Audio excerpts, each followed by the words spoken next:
Hello, everybody, and thank you for tuning in to the Liberty Report. With me today is Daniel McAdams. We all survived the weather storm. We did. We got to the office today. Yes. Good to see you. Good to see you, Dr. Paul. Yeah. High and dry now. High and dry, well, yeah, we need some sun. So we'll go back to what we've been working on our coronavirus intrigue and the lies they tell, the falsehoods, the over-exaggeration of what's going on. And today we're going to talk a little bit about whistleblowers. We like whistleblowers. That's why we like people like Assange and Edward Snowden. Too bad they get such a bad rap. Yeah. If the whistleblowers are talking about the government, they don't get very far. But these are the bureaucrats that are messing things up. But the whistleblowers who's been behind the scenes, they're very helpful. Yeah. The one that we really want to talk about, I've been fascinated with this one article that just came out yesterday. Ralph Lopez wrote it up about a whistleblower, Dr. Mike Yaden, I think that's the way you pronounce it, worked at he was worked with Pfizer. Yeah. And he's been at this for a long time, but he came out and said, pandemic is over. It's almost like, where was it? And once again, but he concentrates and works real hard on the details of the testing. We probably won't be able to go into the minute details of it, but it's a pretty clear article, and I would suggest some people, if they can find that article, we might be able to tell them where to find it. It's really a good article to go over to show that the testing is such a fake.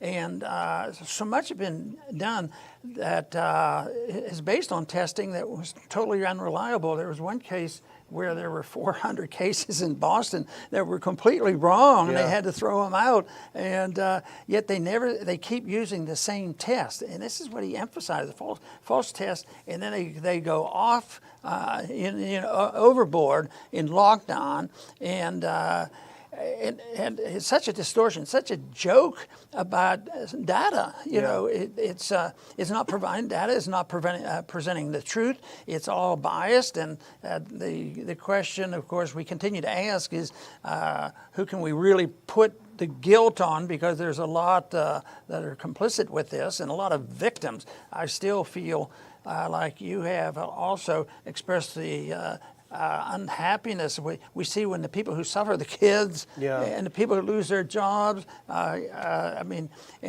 it's not going to come roaring back, because it looks like just the sense that I get from this type of stuff is always, well, even if you guys are right, we have to be prepared. It's bad, and it's going to get worse, and the flu season is coming. And they make excuses that we get no help from major media. So re-educating the public and trying to reassure them is a job. But lo and behold, we might even get to mention it today. Some of the statistics show that the people are waking up, and that's good. In spite of all the propaganda, the people are starting to wake up. So that's why I've always considered the principle of the First Amendment is so crucial. It's being allowed to talk and express ourselves. And of course, I always thought the internet would be our bosom buddies on this, and yet we can get blackballed on social media too. So, but anyway, we have tools, and we've had efforts, and people are changing their minds, and that, of course,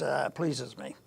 Yeah, Dr. Yaden, he's an insider. He's a scientist. He spent 16 years at Pfizer, and he rose to the level of vice president of a company and its chief science officer. So this is a scientist. He knows what he's talking about, and it's a pretty explosive internet. He's done a couple of scientific studies as well with some colleagues, but the conclusions are pretty amazing. He says basically half to almost all of the PCR tests are giving false positives. So that's why we're seeing this case-demic with no deaths following. There's so many false positives.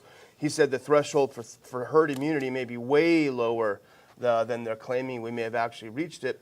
And here's a quote that he said: given the shape of all the important indicators in a pandemic, hospitalization, ICU utilization, and deaths, the pandemic is fundamentally over. He published a recent scientific study, How Likely is a Second Wave, where he also talks about something really important, because they tried to portray the Sun Belt spike that happened in June and July here in Texas and Florida and Arizona as a second wave.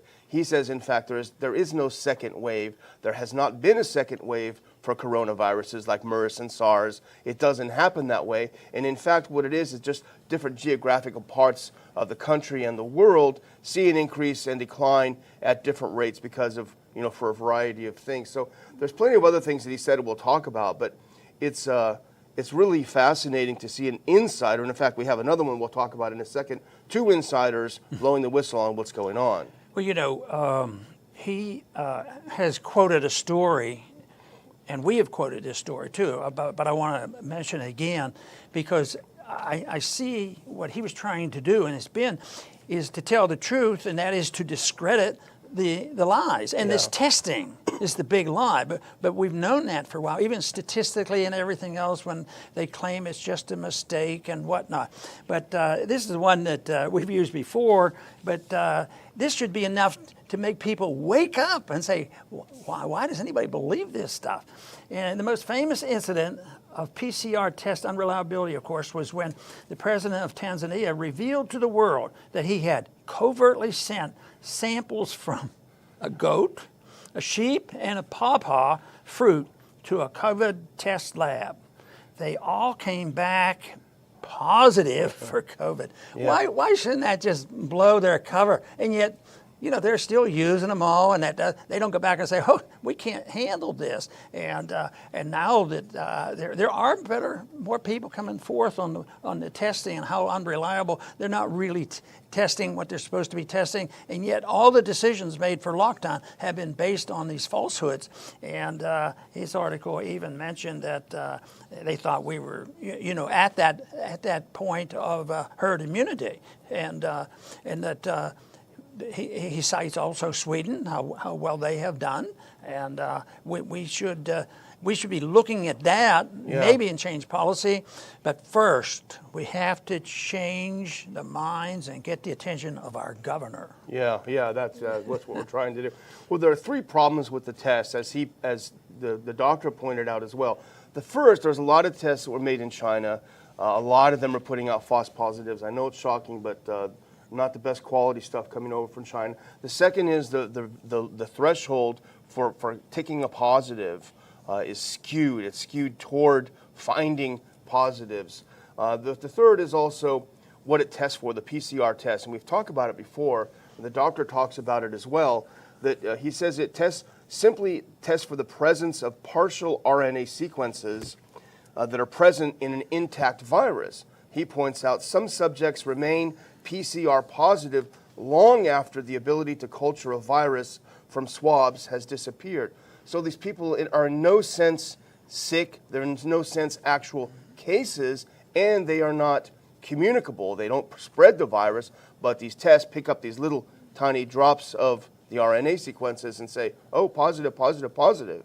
Now, he's picked up on this, and we've used this same argument too, because most of this nonsense got started by, I think he's a Britisher, Professor Neil Ferguson. Yeah. And because if you don't refute the people who started all this, it's a little more difficult. But he came down very, very hard on Ferguson. That he misled all the calculations and the scaremongering, and he promoted all the lockdowns.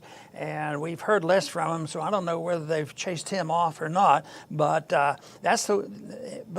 it's more or less conceded that Ferguson really stirred the pot on this one. Yeah, it was the most colossally incorrect model in the history of modeling. First of all, he said, if you do everything I say, we'll only have 500,000 dead in the UK, and we'll only have 2 million dead in the US. Of course, that's completely wrong. But it was used to justify all of the lockdowns, all of the hysteria, and everything that's followed, even to this day, this false. And he actually still stands behind it. He said, I actually even underestimated it. So I don't know what he's smoking out there, but it's something weird. But I sent over an additional JPEG. Maybe we can put this up, because this was in the article. This is from the European CDC. This really tells you everything you need to know. On the top, the red line is daily confirmed cases. Look how it goes up and up. But the important thing is the bottom line, daily confirmed deaths. It's flat. There was a little increase late March, early April. Essentially, it's completely flat. This is the pandemic right here. And this is what's used to justify continuing to lock people down in the U.S. and especially the U.K. and elsewhere, forcing people to wear masks, forcing people to do crazy things like social distancing. This is what's used to justify it, and there just simply is no justification when you just simply look at the numbers. Right. You know, this also made a good point, and that is the comparison and the projections, like we've heard from Ferguson, they would frequently use the 1918 flu epidemic. And this author says completely irrelevant. You know, It has nothing to do with coronavirus. It's not a coronavirus. The world conditions were different. The geography was different. I mean, it was so different that it's not very scientific to even say, well, this is what happened in 1918, and that's why we're projecting millions of people are going to die. But you know, there are signs that people are speaking out and challenging this, the lockdown. But there's also more physicians getting together and being heard. And I think the more the merrier, and that's what we need. So I hope we see more people not being reticent and but just speaking out and getting the attention. But you know, and then you mentioned this yesterday, and that is sometimes there's a lot of people out there just waiting for somebody like this to stand up that's very credible. It makes you more comfortable because, you know, when you have a thought and you say, well, this is my instinct, this is what I said, but I don't know this for sure. But when you know that somebody else has come along, it's a comfort level. But right now, the opposition has been controlling this. The comfort comes from, whether or not you have your mask on. And they make you feel, a lot of people, I can't imagine very many people say, this mask thing is really neat. And I'm glad I'm participating in it. At the beginning, you heard that. But now it's only the comfort level of not antagonizing, fighting, and waiting in line to get into a store and all this stuff. So I think the attitudes out there, we just need to have some more ignition there to galvanize people. Well, there still are some pretty weird people. I came into the studio today and a woman was driving by, her window completely rolled down by herself in the car with her mask covering her face. So, But we want to talk about another whistleblower too, and we call them whistleblowers sort of in a loosely defined way, because this is William Cruz. And we first saw this on Bob Wenzel's Target Liberty, which everyone should go to daily. But William Cruz was a public affairs specialist at the National Institute of Allergy and Infectious Diseases. That's where Fauci hangs out. So he was there in the process. What he did, though, is he was writing under a pseudonym at the conservative website called Red State. And of course, that's not allowed. You're not allowed to be conservative if you're over there. He was exposed by the Daily Beast, which is a beast. But the stuff that he had been writing all summer about it was from a position of being there in the middle of the room, watching everything happen, and his conclusions were incredible. First of all, this is not going to shock anyone that Fauci was an attention-grubbing and media-whoring person and a mask Nazi. We've seen that. But here's something else that he wrote. He said, this whole thing has been a total fraud insofar as a policy response to the virus from day one. There has never been a need for a lockdown. There has never been a need for wearing masks. And he goes on to say something that's so poignant, and this is what we want to try to get across to people that you can resist. This is what he wrote in July. A government that can force you to wear a purely symbolic face mask in a prescribed manner can make you wear a yellow Megan David and get on the boxcar. And that is very poignant, and that's something to remember. He does not mince words, and he sees this as so necessary for the people to wake up. But that is very good, and really we have two good whistleblowers here because they're authentic. We can sort of postulate what we think is going on, but when they've been behind the scenes, somebody that's worked in these companies or these bureaucracies for years and years, and they probably have had to suffer through it a long time before they say, enough is enough, and they break out and finally come down. But no, I think that's well on its way. I think that's going to help us and give more credibility to our argument that there is a lot of fake news out there and lying and whatnot. I wanted to, I wanted to finish a quote on that one article that we talked about earlier, and this is this was trying to understand what was going on, and his conclusion was, mass hysteria is never accidental. Now, I believe that, but benefits someone.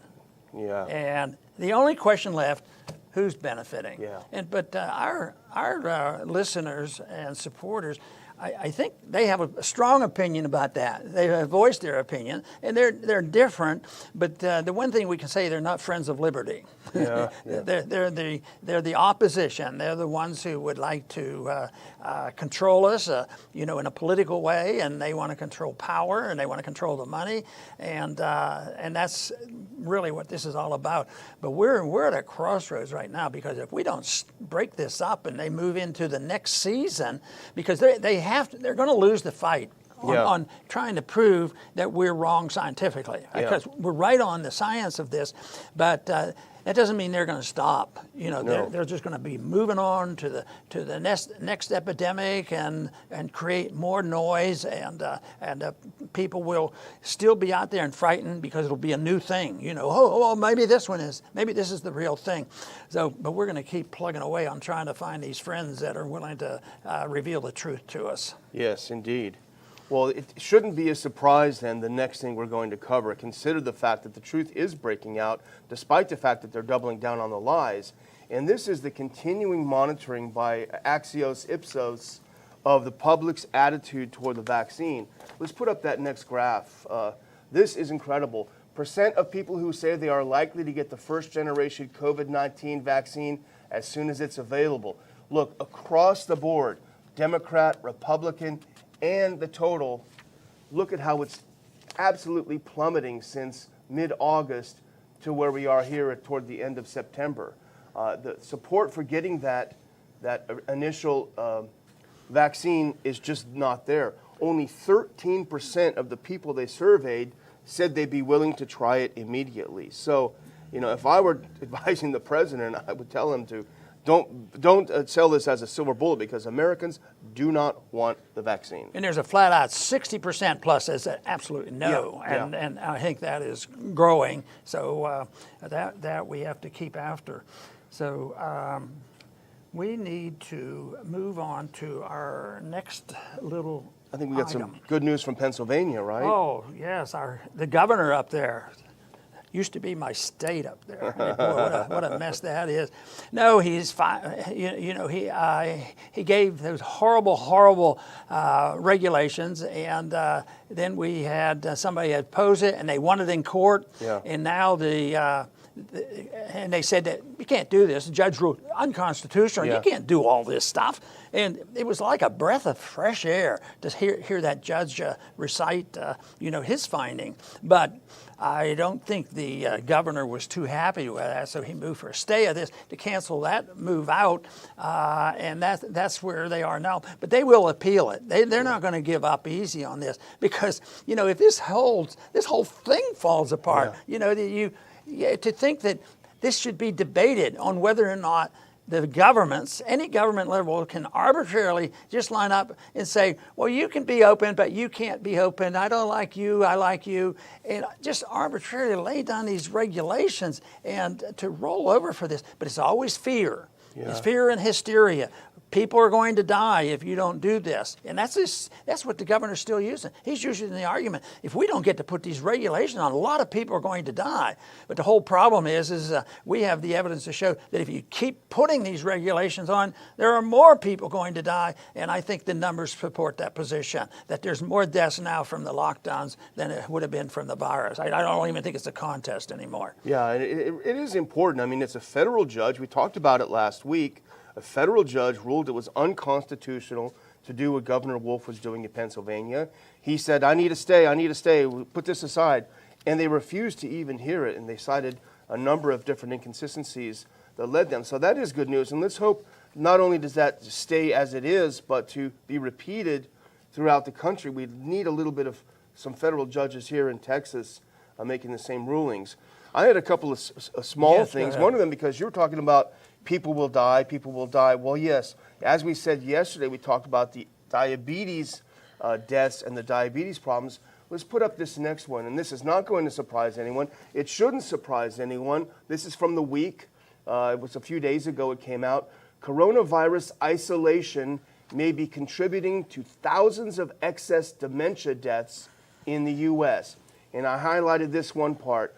The Washington Post's analysis of federal data found that 13,200 more deaths than expected compared with previous years over this period of lockdown in the U.S. So it's the isolation, it's the depression, it's lack of contact with loved ones. You know, people that have dementia and Alzheimer's, they do benefit from having that contact. It slows the process of decline. So being denied that for months and months on end, you're seeing thousands of people die because of the lockdowns. Think about the point you just made compared to the point that some will twist it around and say, and use the false figures that show how many people died because the government didn't have enough lockdown fast enough, and that person is guilty of the crimes that they can't prove one bit, and here at the same time, what they have done has literally caused more deaths. So that is a